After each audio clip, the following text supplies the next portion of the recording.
સુરતમાં રસ્તા પર થયેલી નબળી કામગીરીની પોલ ખુલી ગઈ છે। 2 દિવસ પહેલા રિપેર થયેલા રસ્તા પર ફરી એકવાર ભૂવો પડ્યો છે। મામલતદાર ઓફિસની બહાર રસ્તા પર ખાડો પડ્યો હતો। ખાડાના લીધે ચાલકોએ રજૂઆત કરી હતી। વાહન ચાલકોને મુશ્કેલી પડી રહી હતી।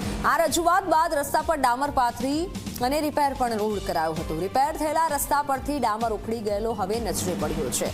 કોન્ટ્રાક્ટરની કામગીરી સામે અનેક સવાલ ઉઠ્યા છે, કારણ કે 2 દિવસ પહેલા જ જે કામગીરી કરાઈ છે 2 દિવસની અંદર રોડ ઉખડી ગયો છે, ડામર ઉખડી ગયો છે, ખાડો પડ્યો હતો। ખાડા પડતાની સાથે સ્થાનિક જે ચાલકો છે તેને ફરિયાદ નોંધાવી હતી, રજૂઆત કરી હતી અને ત્યારબાદ કોન્ટ્રાક્ટર દ્વારા ઠીકડા મારી દેવામાં આવ્યા હતા। ડામરનું કામ કરવામાં આવ્યું, પણ હવે 2 જ દિવસની અંદર આ ડામર ઉખડી ગયો છે।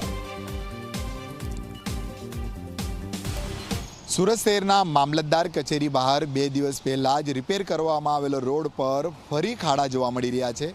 દ્રશ્ય જોઈ શકાય છે કે અઠવા ગેટ ટી પીપલો તરફ જવાનો આ રસ્તો છે અને મુખ્ય મામલતદાર કચેરી આવેલી છે અને અહીં જે છે ખાડા પડી ગયા હતા, ત્યારે મહાનગરપાલિકાએ જે છે તાત્કાલિક કામગીરી બી કરી હતી અને ડામર રોડ દ્વારા જે છે આ આખો ખાડો પૂરવામાં આવ્યો હતો અને કામગીરી કરવામાં આવી હતી। જોઈ શકાય છે કે કેટલો મસ્ત મોટો ખાડો ફરી જે છે અહીં જોવા મળી રહ્યો છે। મહાનગરપાલિકાની કામગીરી સામે અહીં સવાલો ઊભા થઈ રહ્યા છે, કારણ એટલું હલકી કક્ષાનું મટીરિયલનો અહીં ઉપયોગ કરવામાં આવ્યો હશે આ દ્રશ્ય પરથી કહી શકાય છે।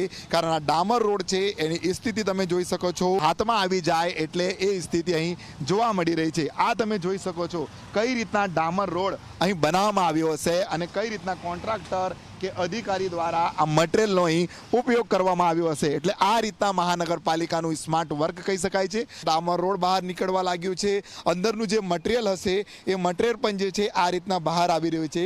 આ રીતના બેરિકેડ મૂકી દેવામાં આવ્યો છે। આ સ્થિતિ છે તમે જોઈ શકો, આ પથ્થર સાથે ડામર રોડ આ રીતના અહીં હાથમાં આવી રહ્યો છે, એટલે ઉખડી રહ્યો છે, જોઈ શકાય છે। કોન્ટ્રાક્ટર સામે કે જવાબદાર અધિકારી સામે મહાનગરપાલિકા કોઈ કાર્યવાહી કરશે કે નહીં એ તપાસનો વિષય છે। 2 દિવસમાં ત્યાં પણ ખાડો પડી ગયો અને ડામરનું મટીરિયલ હાથમાં આવી રહ્યું છે। આજે મ્યુનિસિપલ કોર્પોરેશનની અંદર જે રોડ રસ્તા બનાવવામાં આવે છે એની અંદર સિમેન્ટ 0% વાપરવામાં આવે છે, કપસી ડામર પણ 0% વાપરવામાં આવે છે, જેથી કરીને રોડ રસ્તા એકે પણ સહી સલામત રહેતા નથી। આ હકીકતની અંદર મોટામાં મોટો ભ્રષ્ટાચાર છે અને આવો જ ભ્રષ્ટાચાર સુરતની અંદર હાલી રહ્યો છે। મામલતદાર ઓફિસની બહાર જ આ સ્થિતિ છે, એટલે આ રીતના કામગીરી મામલતદાર કચેરીની તો સામે છે જ, પણ કલેક્ટર કચેરીની અંદર તમે જાઓ ત્યાં બેગ બેસાડ્યા છે, એ બેગ બી ઉખડી ગયા। કલેક્ટર સાહેબ બી ધ્યાન નથી આપતા, કોઈ મામલતદાર સાહેબ બી ધ્યાન નથી આપતા અને એટલી અરજીઓ કરવી જોઈએ। જે જવાબદાર સખતમાં સખત આની કાર્યવાહી કરવી જોઈએ અને જનતાને જાણ કરવી બી જોઈએ ને આની કાર્યવાહી સખતમાં સખત થાય એવી મારી પણ માંગણી છે સાહેબ। નાખી દેવામાં આવ્યું છે અને આ ડામર પાછું હાથમાં ઉખડીને આવી રહ્યું છે, ત્યારે લોકોની માંગ છે કે વહેલી તકે જે કોન્ટ્રાક્ટર હોય કે જવાબદાર હોય તેમના સામે કાર્યવાહી કરવામાં આવે અને આ રોડને ફરીથી સારી ગુણવત્તાના ધોરણે બનાવવામાં આવે। કેમેરામેન વિજય બૈસાની સાથે પ્રશાંત વિરેજી, મીડિયા, સુરત।